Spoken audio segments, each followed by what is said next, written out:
he had the Avengers helping him for this fight. So Yeah. you know what I mean, you know? He had a lot of people helping him to win, to beat my son. So that tells you how good my son is. My son didn't do what I told him he was supposed to do. You know, how you gonna fight, you know, a fight when everybody wants you to lose? You understand what I'm saying? And I don't know what happened. It just looked like all his powers were not there. Like everything was like that we planned, everything that he did in sparring, everything that we planned to do was. It's part of it. It's just part of the life. Well, appreciate it. What was meant to be Teofimo Lopez's statement night at 140 turned into a complete unraveling. The biggest shock wasn't Shakur Stevenson's jab or movement hit, was the collapse of boxing's most famous father-son team. Wasn't just a loss on paper, it marked a psychological breaking point for a champion who later admitted he turned that frustration inward. Hey guys. Warning signs appeared well before fight night. Throughout the week, the mood around the Lopez camp felt tense and unsettled. Speculation ramped up when Teofimo Lopez Sr. missed the final press conference, sparking rumors until he later said he was simply resting. I think probably the networks and everybody, the media, everything leading up to this fight, you know, everybody already talking that already about Shakur fighting in May, where the winner was supposed to go and fight in May, you know, against whoever it was. So I think that probably got to him, you know what I'm saying? People talking about me being drunk, all that stuff, you know, when he went to the press conference and I wasn't there, I didn't show up because I was resting. And I think all that affected him in this fight, you know? Like a lot of people say, you know, my son is like mentally like easy to, you know, mess with. And once the fight began, the skill gap was far greater than expected. Shakur Stevenson didn't just outscore Teofimo, he exposed him. Lopez looked slow, swinging at openings that didn't exist, repeatedly shut down by Shakur's lead hand. Every attempt to build momentum died behind the jab. But the most alarming scenes came between rounds. Instead of offering adjustments or solutions, the microphones caught Teofimo Lopez Sr. tearing into his son, shouting about missing power and footwork while providing no strategy as Shaka continued to dismantle him. Ain't nobody worry about your bitch ass. Ain't nobody worry about your bitch ass all my life. Yeah, fuck is y'all talking about? Shut up. Man, fuck that shit. We'll beat the shit out of you. It's now good. Y'all got one more day. Y'all got one more day. Oh, goof ass nigga. Well, you, hey, it's man, y'all people are scared to fucking kill my ass. Look like we got to you. Look like we got to you. Look like we got to you. It looked like we got to you. It looked like we got to you, nigga. Okay? You better give it to me. He was the world champion. There is no comparison to Shakur's style and my son's style. Yeah. My son is more entertaining. You know what I'm saying? He had the Avengers helping him for this fight. So Yeah. you know what I mean, you know? He had a lot of people helping him to win, to beat my son. So that tells you how good my son is. We could beat Crawford too. You know what I'm saying? After this fight, we're calling him out. Bring him out. Bring him out. We're calling him out. Bring him out of We're retirement. calling him out. Especially You know after you what beat I'm Shakur. Yeah. Most unsettling moment came late in the fight, and it had nothing to do with punches. As Teofimo sat on the stool, battered and drained, his father told him, "You're going to hate yourself in the morning." In a moment when a fighter needs reassurance and clarity, that comment landed like a psychological blow. Instead of support, it created doubt at the worst possible time, exposing a breakdown not just in strategy, but in guidance. I don't think Teo's good when he has to be the aggressor. I think he's actually quite good when people try and put it on him. And then he kind of fights fire with fire. Teo came out and he was the aggressor. I'm like, okay, have I got this wrong? You're going to try and be the aggressor against arguably the best defensive fighter in the game today? It's not going to work. Like, it ain't going to work. Zepeda tried that. And Zepeda throws a lot more punches in bunches, like not single shots. And Zepeda couldn't land a glove. You're not going to land a glove. You're going to get all the credit now. Because there are no excuses. Teo's not, done. Teo's not, by any stretch of the imagination, on the back nine. Like, Teo's still very, very good. Like, when everyone does their pound for pound list, Teo's the guy that's always around 11 or 12. Maybe he hasn't crept in to the top 10 pound for pound in the last couple of years, but he's there. He's right there. So he's beaten a fellow pound for pounder. He shut out a fellow pound for pounder, someone from his era. And bear in mind, Teo's always been a big boy. Shakur Stevenson's coming up from the smaller weight classes, and Shakur bullied him at times. Shakur even said in the corner, didn't he? Lopez Sr. even celebrated wildly after one of the few clean shots Teofimo landed, despite the fight being completely one-sided on the cards.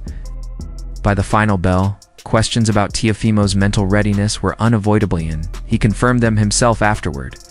Visibly shaken, he admitted he was deeply disappointed in himself, describing the fight as a personal breaking point and expressing feelings of being unfairly punished, making the interview difficult to watch. Levels, right? There are levels of superstar. There are levels of pound for pound fighters. He might just be, as I said, Crawford level. He might be Floyd level. There might be one thing holding him back. We'll get to that in a second, but he is an incredible talent. And I understand brilliance, and that boy is brilliant. That boy is brilliant. Understand who he beat. He beat Teofimo Lopez, who, yes, has had his issues. I think we see that against Cambosos and to an extent against Sandor Martin. But Teofimo Lopez was recognized by everyone as the best 140 pounder. Some people will talk about Teo's game plan. Some people will talk about the corner work from his father, which was non-existent and just awful, atrocious. Like, I could have given him better advice, right? Like, where's your power isn't advice. That's stupid, right? He's old enough now to look at his setup properly. The dad thing is stupid. I mean, he's got to ask himself, and I don't know if his dad is his #1 trainer. I don't know if that's the case in camp, and his dad just kind of takes over and is the corner man. But you've got to do a bit like what Chris Eubank did, right? You've got to say enough. I'm sorry, for the betterment of my career, Dad, you're my dad, forever will be my dad, but I've got to get an elite trainer in. I've got to get, because that wasn't supposed to happen. That was not supposed to happen. Like, as I said, Teofimo Lopez is also a very good fighter. Is he a great fighter? Those discussions will be had now, I'm guessing. You're not supposed to get shot out like that. You're supposed to have a proper game plan. I saw nothing. Like, literally, I saw nothing. And it was... This didn't sound like a fighter calling for another shot. It sounded like someone who wanted to vanish. Meanwhile, Teofimo Lopez Sr. refused to accept responsibility, instead lashing out afterward and blaming broadcasters, the media, social platforms for affecting his son's mindset. Honestly, too focused on one particular objective, one particular thing, than really enjoying what I could see opening. You know, I was catching him a lot with the body shots a lot. So I think that was one of my effective arsenals that was getting him every time. But I think just more combinations, especially finish with left hooks and stuff. I did poorly on not listening to my team. That's on me. Take it on the chin. You know, my team did a phenomenal job. They had great guidelines. They had great instructions. I just didn't listen tonight. I honestly, I took myself out of the, I say just the distance. I was playing it too much to his game. That's all. I don't. I think that I get butchered, and I think God punishes me a lot for it. So. I'm just a punching bag to that. So one day I'll get, maybe one day, but not yet. Yeah, no, it's all good. I just never got my fair share. I never did. Not once, man. That's the way you look at it. Not once. But hey, that's just my journey. I guess I just never took on Baphomet. He argued that the entire world was rooting against his son and claimed that outside negativity drained Teofimo's power. Rather than addressing internal issues, the focus shifted outward instead of inward. A fight when everybody wants you to lose. You understand what I'm saying? And I don't know what happened. It just looked like all his powers were not there. Like everything was like that we planned, everything that he did in sparring, everything that we planned to do was not there. His power was not there. I was in shock, man. And I think this a lot of this has to do with everybody not wanting him to win. You know what I'm saying? There was not one person talking good about him. You know what I'm saying? So, you know, that has to stop. That has to stop. You know, and in this planet, this world, that's why we have this sport. The best man has to win, you know, and nobody knows who's winning unless, you know what I'm saying. You know, the average person could have an opinion, you know what I'm saying. But when you have all the networks saying that my son's gonna get his ass whooped, that you know that every time my son looks at social media, they're talking bad about him, you know, it's not right. It's not right. That gotta change, you know what I'm saying? Yeah, no, mentally, of course he's gonna be all right. He wasn't okay the whole week, you know what I'm saying? I think like for about 2 or 3 weeks he wasn't okay because everybody was talking really bad about him. You know, that's gotta stop, you know? And I think that it was a plan that worked, you know, because they know that my son sometimes takes everything serious, you know, and that's why he was talking the way he was talking, the press conference, you know, talking about a lot, you know, bad things and stuff like that. I told him to stop doing that, you know, but when you talk bad about your father, you know, that affects a lot. It affects a kid. It affects like somebody that you love, you know what I'm saying, and that gotta stop, you know. But my son is fine. He claimed everyone on the planet wanted his son to lose and that the negative energy affected Teo's power. It's the same old story, shifting the goalposts instead of looking in the mirror. No. Everything was fine. The sparring sessions were like what motivated me to this fight. That I was 100% sure who was gonna win. For some reason, you know, the game plan, my son didn't do what I told him he was supposed to do. You know, his rhythm was supposed to be different, where we were supposed to stop Shakur from doing whatever Shakur does best. You know what I'm saying? Congratulations to him for winning. You know what I'm saying? But that was not my son. One could do it on. I was impressed with Shakur. You look at in the lab, the ring with Malik Scott, the best show in boxing inside the ring. I said it would be the jab. He had one of the best jabs in the business from a southpaw standpoint. But what I was really disappointed in was the corner work from Teo. No one is telling this young man to get his lead hand up. His eye is swelled up and bleeding from the jab. He's running into the jab.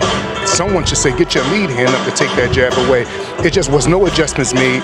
They had no answers, and I was a bit disappointed in that. Not disappointed too much in Teo, because he did try, but his trying just wasn't enough with somebody as elite as Shakur Stevenson.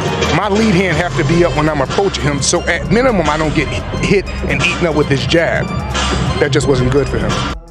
Shakur Stevenson become 4-division world champion, and I think in a classic boxing match against Teofimo Lopez, who brought his stuff, but just I didn't think had the rhythm and the time, and he never countered the counter in order to really land anything significant on Shakur Stevenson. I think Shakur was locked in, he was dialed in, and on the job at hand, and he performed very, very well.